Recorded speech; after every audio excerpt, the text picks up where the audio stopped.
आप लोग इस भाई को भी याद रखना, हरियाणा की प्रगति को याद रखना, जो 9 साल में केंद्र सरकार ने किया, जो हरियाणा सरकार ने किया, बहुत ऐसे काम महिलाओं के लिए हमने किए हैं। तो इस प्रकार से आज मैं आपसे याद कराने आया हूं कि जो त्योहार हैं, तीज त्योहार हो, दिवाली हो, दशहरा हो, मकर संक्रांति हो, कोई भी हो, हमारी बहनों महिलाओं के बिना ये पूरा हो नहीं सकता।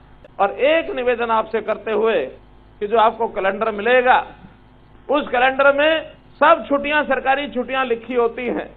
जो बात मैंने करनाल में दोहराई थी वो यहां दोहरा रहा हूं कि हम लोगों को जो उस समय कैलेंडर मिला था, अंत्योदय मेले के अंदर सब छुट्टियां होने के बाद अगले वर्ष के अंदर 2 छुट्टियां और नई होने वाली हैं।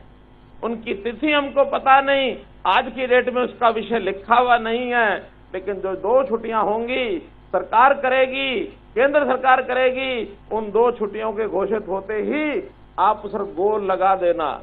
उस गोल लगाने के बाद उस तिथि को याद रखना और उस दिन क्या करना है आप लोग स्वयं निर्णय करना, क्या उसमें करना है। एक छुट्टी होगी जिस दिन लोकसभा नरेंद्र मोदी जी का चुनाव, लोकसभा के नाते वो चुनाव होगा, वो तिथि आएगी।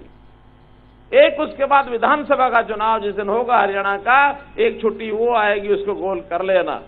तो इसलिए मेरी बहनों, उन 2 दिनों पर क्या करना है आप लोग इस भाई को भी याद रखना, हरियाणा की प्रगति को याद रखना, जो 9 साल में केंद्र सरकार ने किया, जो हरियाणा सरकार ने किया, बहुत ऐसे काम महिलाओं के लिए हमने किए हैं। क्योंकि वर्षा आ रही है इसलिए सबके गिनाने की इस समय नहीं है। मैं तो आपको निश्चित रूप से फिर से बधाई देते हुए अपनी बात को समाप्त करता हूं कि आपको दीपावली की, आपको आज धनतेरस की, छोटी दीपावली और उसके बाद गोवर्धन पूजा और भैया दूज, ये 5 दिन का लगातार चलने वाला उत्सव, इसकी बहुत बहुत बधाई, बहुत बहुत शुभकामनाएं।